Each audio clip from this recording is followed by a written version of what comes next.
Mpenzi mtazamaji, karibu katika habari za 1X Media ambayo inakuletea safari ya chumvi kutoka baharini hadi mezani kwako, na ni channel ya kipekee ambayo inakuletea safari ya chumvi kutoka baharini hadi kukufikia kwenye meza yako. Na leo tunaanza na safari ya chumvi kutoka baharini hadi mezani kwako.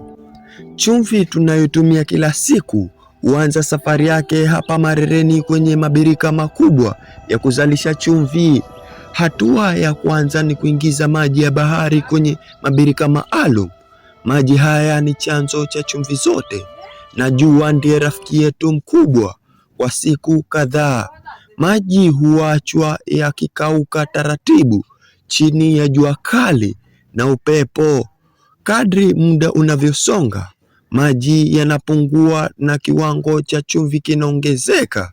Hii ni hatua muhimu sana.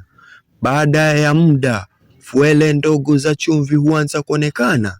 Hii ni ishara ya mchakato unaoenda sawa. Baada ya siku kadhaa au wiki, fuele za chumvi hukua na mabirika hugeuka meupe kama theluji. Sasa ni wakati wa kuvuna.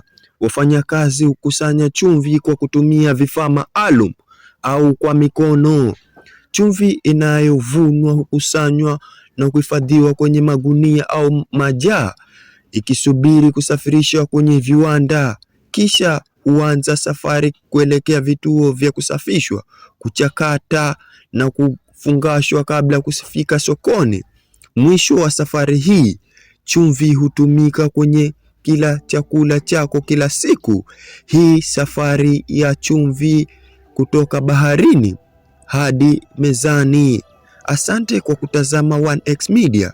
Usisahau kulike, kucomment, kushare, kusubscribe kwenye channel ya 1X Media.